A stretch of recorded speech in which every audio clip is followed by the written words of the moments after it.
Tui whaatalo whaatol whaapoponga o talafo mai le si ufonga le laumua. O mafua le vave pesi o le ngalu pito fau o le COVID-19 ona o le maua lalo le whai numero o tangata ili i whai atu i pui pe ona sauno Dr. Brian Betty o le taita i fono o le General Practice New Zealand na sauno Professor Michael Baker o le University o Otago i le amatanga o le vai sonei o le ngalulo na iwo le vai Rusi le olo o whea ngai ma New Zealand na ta ue Dr. Betty e na o le 51% le numero o tangata ua whaitu i whaapopo po le booster e talitonu Betty o le awa aia mamoli mawina le whaalawi lo whaatasi o le booster o le COVID ma le tui o le fulu whaantausanga ma o se whainga Tala whea ngai o lo na whaanaunaunga ia maua e tangata taitasi le tui o le booster whaatasi i le tausanga ai mai se lava pe ai lunga atol ta iono 5 tausanga le mātutua po lunga o ta 5 se fulu tausanga pe a whai o Māori o le 4% o tangata e leni Māori ma le 2% o tangata Māori e le i whaia ni tui pui. Watoe o se anga na amatalia le ngaluenga le sui o peresetene Donald Trump i le Pasifika, talu mai le silia ma le tausanga, talu na whaalawi loa. O le li fai pisinisi bilionea o Jared Novelli, o filifilia Trump i avea ma ambasa o Amerika mo New Zealand, niwe le atukuki ma Sāmoa, o le asofarai le talu ai. Na fesilingia i le komite le senate mo le vai fafo a le United States, le li i amepasa, na sauno Novelli, o ana whaamua o le whaalawi loa lea o se Pasifika sa o loto, ma o le a whaopopoina le iai o le puipuinga, po le malo si anga whaafita a le United States, ma whaalawi loa wanoa mō pisinisi, ai mai se lava i minerale tā ua, na ia whaalia ai foi, e langolango ina pēni o sila whaanaunaunga ma matati a fia au sia Amerika i tono le Pasifika. Wa whaalieli po te leito New Zealand, fōlinga mai a familiona tā lana fōa i leli i whaipisinisi i oloa tau te konolosi. O Brian Cartmel i vaenga whaupwhaia le National Act New Zealand First ma le Opportunity na malanga mai Cartmel manofo i New Zealand lua fesefulu ai o le tausanga lua fesefulu 5 na le toi whaongai na ilona citizeni Amerika i lungola na upenga tafa ilangi na ia whailo ai le tutu sau tupe na ia fōa i vaenga whaupwhaiol whainga malo so whaatasi whaapea i le Opportunity na whaalia le Act i le leitio New Zealand e lua se lau whawheta la le tupe au whae na ia tauli maina mai a Cartmel i le tausanga taluai na whaalia fo i le komisi mo whainga pālota e se lau wawheta la le tupe a le Opportunity mai a Cartmel i le tausanga taluai. E le whailoa pe whaamaunia fo i le National po le New Zealand First pe na maua mai ni ala vainga tupe pe ona whaalia le li whaipisi nisi. Na whaatonuina le komisina o leo Richard Chambers, le sa ave masui komisina Siobhan Max Skimming, ina ia toi tutongi le tupela o whaila fonga, na whaaluina e tutongi le taimisano fo le whalitalmalo i Wellingtone, i se umia o atu ili se fulu aso, a o whaia se whainga wo ma se isi tomaitai, ina ua umana whaalawilua le pulenga whaatuma oti e ilo ina whaatino ngā leo, se au te lenga o la lato su e ngai whai unga Skimming, sa ia wala uliese tomaitai la te no nofo se whalitalmalo ai tongi leo na tusi atua i lole komisina i a Max Skimming i le vai aso taluai ma whaatonuina i tutongi le tupe na mawhaiona talo sanga le leitio New Zealand i lalon tula fono o le Official Information Act ina ia mawhai o na vaava ai i lea tusi.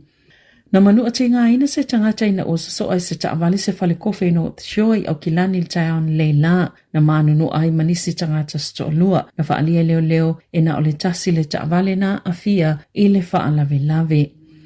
Ua lapata ina whale whainga luenga ina ia usta ia le tulafono ia soma ia tangata whainga luenga a o whaawa wai le COVID na whaale se iloilonga le PHF Science na whaie isua vai leanga o se taimi pito sili leo na mawalunga toi le numero tangata afia pe ona ia le taimi nei le COVID mo le silia ma le ono masina mo whaalia fo i whaamaumonga pito la tamai a le soifua maloloina ni usila e to o 5 tangata na tau fia i whale mai ma le to o 10 na mali liu i le virusi i le vai aso o toa nai na whaalia i su engal tau sanga taluai mai le Southern Cross ma le Business New Zealand o le whai numero masani o so mai na ave pe whaonga i le lua whelua wha sa ono te sima le fitu si itia mai le 5 te sima le 5 i tau sanga i lua whelua lua o le tausanga i loa whelua tasi na si iti ai mai le 5 i le 10 so mai e anga waa i ai le tangata whainga luenga. Na saunupulo Professor Simon Schofield o le University o au kilani. Na yeni fale whaingaluenga na mumuso e avea so mai o la tau tangata whaingaluenga ina uale aini pepa mai. E le o ai ai lalo le tō la whono aso malo lo se pepa mai pe a whai le whaingaluenga le tangata i lalo i fo aso e tolu. O lana whautuanga i fale whaingaluenga e tatau ona fesili mo se whautuanga pe a whai le o mautino la tau tiuti e tatau na whaatino e tu saima le tō la whono pe ona saunoa lea li i polo fesa. Na whaalia le ofiso whemalanga i ngā New Zealand o lo o tau mawhai e whaafisa o tai le lata i le se fulumale lua o tangata o se vaenga whaafifia whaaleanga nuo mai initia lea yeilo la tau tali tonunga o lo o iei bei ta tono New Zealand ai ua mai alea ngā o la tau visa o le maasina taluaina malanga mai ai New Zealand o se vaenga o le au malanga le tamaita i pese la wiloa i Bollywood mo le wha mamalunga le holi i ta tono le atu nuo e to se fuluvalu na taunu i New Zealand mai to tolu o toi foi ai to sfulu lima lo iei pele atu e to sai ma wha maunga le ofiso whemalanga inga sa whaafsota i le ofiso komisina mawalungo initi e tutono New Zealand mo lea mata upu.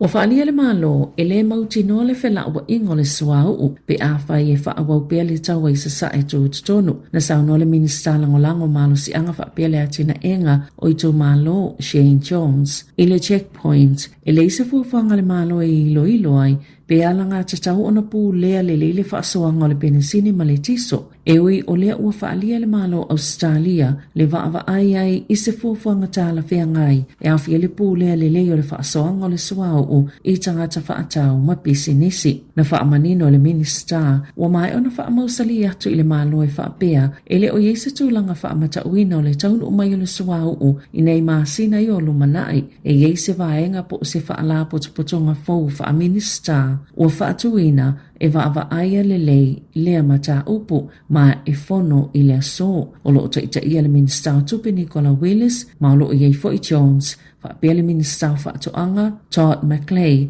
o le minista manusi anga e peo el tise o Simon Watts whaapea le minista tau i pisinesi o Scott Simpson o le atala noina le whaalaputuputonga ni awala e toa pe mapu iei tangata maile si itia o tau o manusi anga e au fiei masua o na whaalia i whaamomonga le matanga luenga o pisinesi whaafatunga o mae fomunga luenga po le embi e lua fitu aso i ngā whatia le penisini o lo iei le taimine i le atu nuu. Lua se fululu aso i ngā whatia le penisini o lo lauina mai ai le i tau nuu. Lua se fulfa aso e ngā whatia i le tiso, ma le lua se fulu i vaso e ngā whatia i le tiso o lo o iai i vaa i lunga o le sami. Whaatase ma le lua se fulu valu o aso mo le suau o vaalele, ma le lua se fululu aso e ngā whatia e le suau o lo o i lunga o vaa. E yenisi company ua mai ono lato whailoa, ua whaonga le vaenga le tū lafono e saoloto ai mai ni tu ungo ni kone karate o na utulanga o ngaunga wa yenei o lea whainga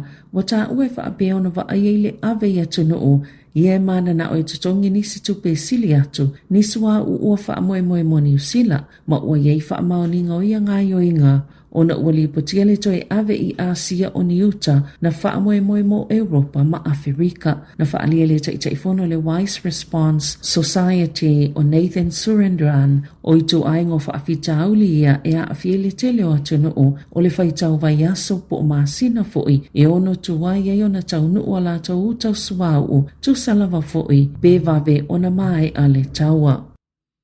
O si itia tau o pase se wa lele mai ono toi si i fo i pe a whai e wha awau pe le tau wai sa e tōtu tono. O le tai ona na while na si itia i tau o pase se le e New Zealand ma na wha alia le company wa lele e ono toi si i fo i ma o le ai loilo le ono wha ai titia i o lato whai ngā malanga e ma fua umai e suinga ona o le tau o le sua o e wha o ngā e wa lele wha atase ma le tapu ninga o le ala wa apo le vai nuu o le Homo Strait o lo o whila wa e le to sama le lua se fulu pasene o suau o ele lalolangi na te lele fesuia ingo le tau o suau o mo wa lele. Talo na a mata le taua ma ua li ipatia fo ile silia ma le se lau lua se fulu pasene ua si iti ai na ta ua le Chatham's Air e mawhai ona i lunga ato le tasi te si ma le ono miliona ta la. Le tupe whaalu whaapopo i tau o lato suau o mo a lato wa lele pe a whai e whaawau pia le taua pe ona whaalia le polkala me le checkpoint e se fulu ta la ua whaapopo i le Air New Zealand i le malanga e tasi po le one way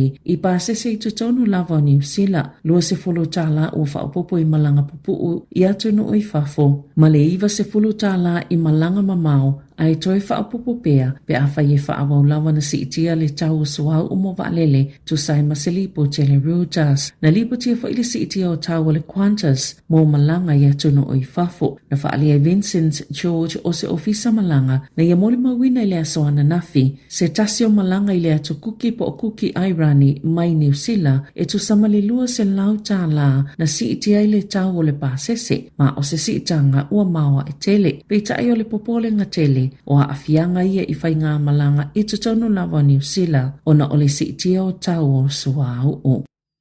Walipo tia le sauni o tangato le moto Chatham Islands i se si itanga maa walungo le tau o le elitisi. Awhianga iei fo i mali si itanga e wha tala 50 sene i le lita o le penisini mai ono wha awau na si i ilunga le tau. E wha langolango tele le moto i le tiso mo le pawa. Lea e au mawai le tusama le to ono se lau 50 o tangata. Mana wha alia le pulisilo le Enterprise Trust o Bob Penta walangona le popole o tangata. Ma o lea lava ua matau na lato wa aia afianga mai le taua i sa sae tututonu o atu lava ilo lato motu. Peto samale se laulua se fulu afe lita le te leo le suau i taimita itasi e lau mai New Zealand anga i atu ili Chatham Islands na whaali e Penta. Peto samale fitu tolu sene na whaau popo i le tau le suau po le 5 fitu pa sene pe a whaatu saiva yaso i tolu o toa nai walai ona si tia le tau le tiso i le lua tala lua iwa sene i le lita ma le penisini i le whata la 50 sene i le lita o le whanaunongo Penta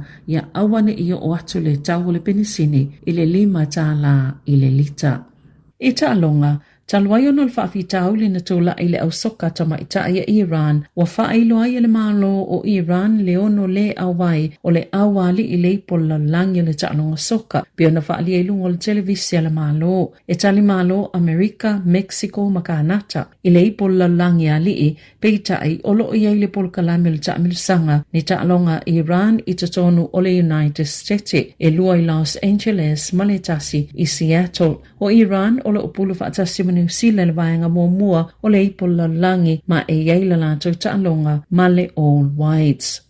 Wafasalaina le whaatea sawa initia o Ashdeep Singh ele kilikiti whaavao malo o na olona tongina o Daryl Mitchell o le Black Caps i le polo i le taimele suenga o siampini o le ipola langi o le T20 o le ovalo na sfultasi o tuli le Black Caps ayo initia na tae Mitchell le polo malu sao ya Ashdeep matongi sao ya Ashdeep le polo ya Mitchell matau i mea ye tali pe pui ailo na tino na ita Mitchell maanga ia tuleli i whaatea peita ina liliu matoi savali i tua le ima se whaato ese ma whaasala veia nei loa le lau whalii po o le na whaatauta hina le ta'alonga o le kapiteni initia le na aluane ma whaato ese na whaalia le ICC wa soli Ashdeep le taiala ilona tongi ina o le polo i le tamata alo wa ia talia ina le whaasalanga o le